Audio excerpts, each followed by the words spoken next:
Hey guys, मैं हूँ शौर्य Satyarth and या I am finally back with more God of war content जिसका आप सबको बेसब्री से इंतजार था। And guys, God of war PC पर एक बार फिर से कंप्लीट करने के बाद मैंने उसके और भी डिटेल्स को नोटिस किया एंड और भी कुछ क्वेश्चंस को पिक किया जिनके बारे में ज्यादा लोग बात नहीं करते हैं, जैसे कि ब्लैक केव के पहले ये डार्क ब्रीथ आखिर थी क्या, जिसके बारे में इंटरनेट पे आज तक किसी ने बात नहीं की है। आई मीन, इस ब्लैक ब्रीथ को हटाने के लिए क्रेटोस एंड एट्रियस को अल्फाइम की लाइट को लाना पड़ा था और इसी के चलते उन्होंने पूरे डार्क एल्फ की आर्मी का सामना किया। और गाइस, रिसेंटली ही जॉन फोर्ड की वीडियो देखते देखते एक और नई थ्योरी बन चुकी है कि वर्ल्ड सरपेंट ने एक्चुअली में इंग्लिश में बात की थी और कहा था I know you ghost of Sparta. Well, मुझे ये बात बिलीव तो नहीं हुई, लेकिन इस बारे में मैंने कुछ रेडिट डिस्कशंस पढ़े एंड रियलाइज किया कि इसके बारे में बात किया जा सकता है। एंड गाइस, ऐसा ही हम ढेर सारी क्वेश्चंस के बारे में बात करेंगे एंड हाँ, उनके आंसर्स की भी। तो अब without wasting any more time, let's begin this God of war theory and question answers video. सबसे पहला सवाल जो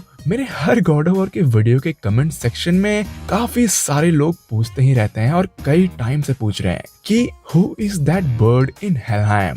वेल, इसका आंसर आपको सिंपली ऑनलाइन मिल जाना चाहिए, बट स्टिल आज इस वीडियो में मैं इस बारे में डिटेल में आंसर दूंगा कि वो बर्ड आखिर थी कौन हेलहाइम में। वेल गाइस, इससे पहले कि मैं उसकी आइडेंटिटी बताऊं, मैं आपको एक और बात बताना चाहता हूं कि कोरी बैडलॉग ने ये कंफर्म किया था ट्विटर पे कि गेम में इस बर्ड के साथ बॉस बैटल भी होने वाली थी और ये प्लान्ड भी था, लेकिन इसे कैंसिल कर दिया गया सिर्फ इसलिए क्योंकि टाइम और रिसोर्सेज की कमी पड़ रही थी। वेल, इसके साथ बॉस बैटल देखना काफी ज्यादा एपिक होता है, लेकिन क्या करें। अब आते हैं आंसर पे। तो इस बर्ड का नाम एक्चुअली में रेसवेल्गर है। इसे हम लोग नॉर्थ माइथोलॉजी में कॉर्प्स सोलोर के नाम से भी जानते हैं, यानी कि मुर्दों के निगलने वाला। और यब ऐसा आप गेम में देख भी सकते हो, जितनी भी डेड सोल्स थी वो इसकी तरफ ही जा रही थी। और या इसको आप लोग गॉड ऑफ वॉर 3 के हेडीज की तरह भी देख सकते हो। जिस तरीके से हेडीज मरे हुए के सोल्स को कलेक्ट करता था, रेसवेल्गर भी ऐसा ही करती है। अब गाइस, बहुत सारे लोग ये थियोराइज कर रहे थे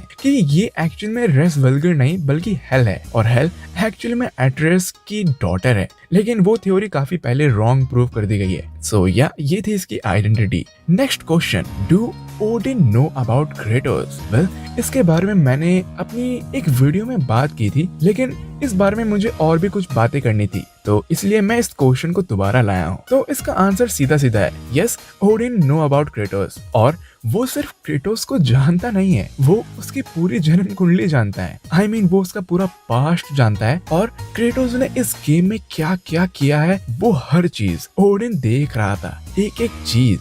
और इसका सीधा सीधा प्रूफ ये है कि गेम में आपको हर जगह ओडिन के रेवेंस मिलते हैं जिनको आपको मारना पड़ता है। ये गेम में एक्चुअली में एक छोटा सा मिनी गेम या अचीवमेंट्स की तरह है, लेकिन इससे ये बात प्रूव हो जाती है कि ओडिन के रेवेन हम पे पूरे गेम में नजर रखे हुए थे। ये एक ईस्टर एग की तरह है। एंड या जिन लोगों को नहीं पता उनको मैं ये बता दूं कि ओडिन एक्चुअली में बहुत पावरफुल गॉड नहीं है फिजिकली। ओडिन की मेन पावर है उसका दिमाग। मिमिर के बाद ओडिन ही सबसे ज्यादा इंटेलिजेंट आदमी है और ऐसा हर जगह मेंशन है, रियल माइथोलॉजी में एंड गेम्स में भी। तो मैं ये कहना चाहता हूँ कि इतना इंटेलिजेंट आदमी एक बंदे पे अगर स्टडी करे तो उसकी पूरी जन्म कुंडली निकाल सकता है। इनफैक्ट ओडिन को तो ये भी पता होगा कि वो ग्रीक माइथोलॉजी में क्या करके आया है और इसलिए शायद वो अपने हर एक स्टेप को क्लोजली वॉच कर रहा हो कि उसको कब क्रेटोस से पंगा लेना चाहिए एंड कब नहीं। शायद वो जानता हो कि वो क्रेटोस को ऑन बैटल फील्ड तो हरा नहीं सकता है क्योंकि वो क्रेटोस के फीट्स को जानता है। तो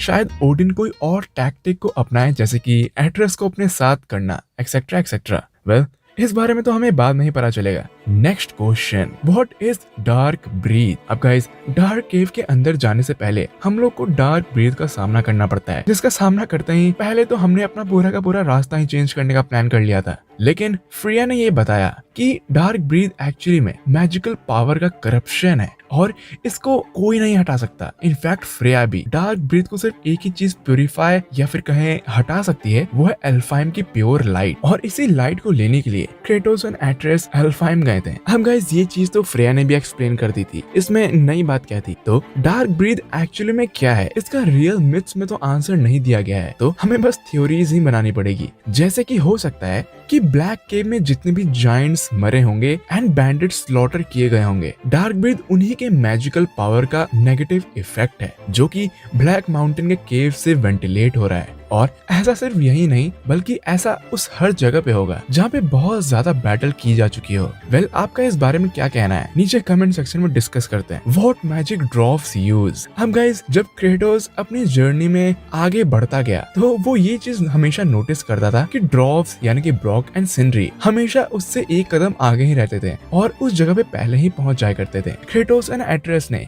उनसे कई बार ये सवाल भी किया कि वो कौन सा मैजिक यूज कर रहे हैं एंड उनसे पहले यहाँ कैसे पहुंच जा रहे हैं। तो उनका आंसर था मैजिक। वेल, गेम में तो उन्होंने बस यही आंसर दिया है, लेकिन वो एक्चुअली में कौन सा मैजिक यूज कर रहे थे? तो ऑनलाइन भी इसका आंसर यही है कि वो ड्रॉप मैजिक यूज कर रहे थे, जिसकी मदद से वो 9 realms में कहीं भी ट्रेवल कर सकते हैं। It's a little trick my people can pull, a special way of not being seen. You can be invisible?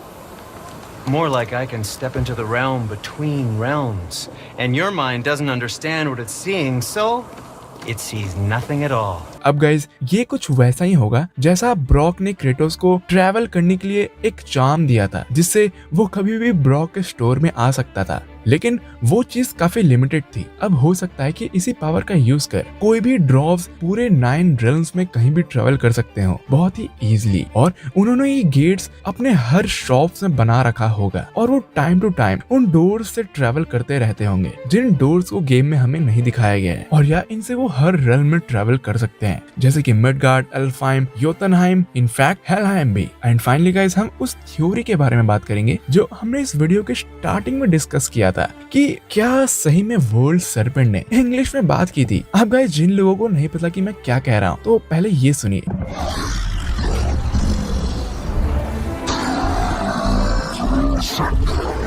कुछ समझ आया? वेल, अब सबटाइटल के साथ सुनिए।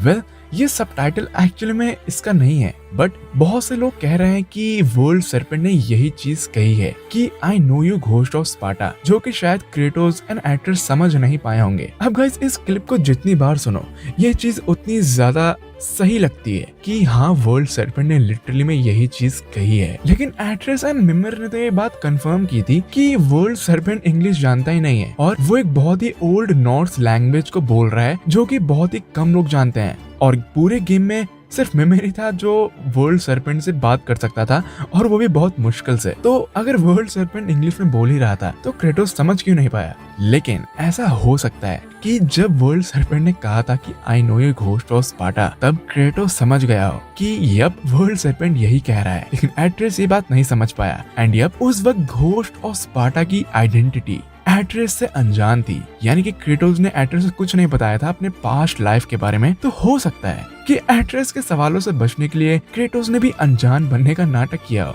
यानी कि क्रेटोस जानता है कि वर्ल्ड सरपेंट ने एक्चुअली में उससे कम्युनिकेट किया था, लेकिन उस वक्त क्रेटोस भी एट्रेस की तरह अनजान बना। वेल, ये थ्योरी तो काफी अच्छी लग रही है सुनने में, राइट? अगर ऐसा सही में हो तो क्या ही बात है। लेकिन अब गाइस, थोड़ी सच्चाई पे आते हैं, और शायद सच्चाई ये है कि ऐसा नहीं है। अब मेरे प्यारे दोस्तों, जो लैंग्वेज या जो फेस या जो स्ट्रक्चर आपको समझ नहीं आती है, आपका माइंड उसमें पैटर्न्स ढूंढने लगता है। आप सबने ये पढ़ाई तो की ही होगी, एंड ऐसा हर चीज के साथ होता है। सबसे अच्छा एग्जांपल होता है बादल, जहाँ पे आपको फेसेस दिखाई देते हैं। सेम चीज लैंग्वेज के साथ भी होती है। जो लैंग्वेज आप समझ नहीं पाते हो, उसमें आपका ब्रेन हिंदी एंड इंग्लिश ढूंढता है, या वो लैंग्वेज जो आपको समझ आती है। सेम चीज शायद इसी के साथ हो रही है कि जब मैंने सबटाइटल डाला तो आपको वही चीज सुनाई देने लगी। वेल, आपका इस बारे में क्या कहना है? क्या आपको लगता है कि वर्ल्ड सरपेंट ने क्रेटोस से इंग्लिश में बात की थी, यानी कि उसने कहा था I know you ghost of Sparta, या ऐसा नहीं है? नीचे कमेंट सेक्शन में जरूर बताइएगा, मुझे आपके थॉट जानने हैं। एंड गाइस, यप, इसी चीज के साथ हम आज की वीडियो को यहीं पे एंड करते हैं। एंड अगर आपको ये वीडियो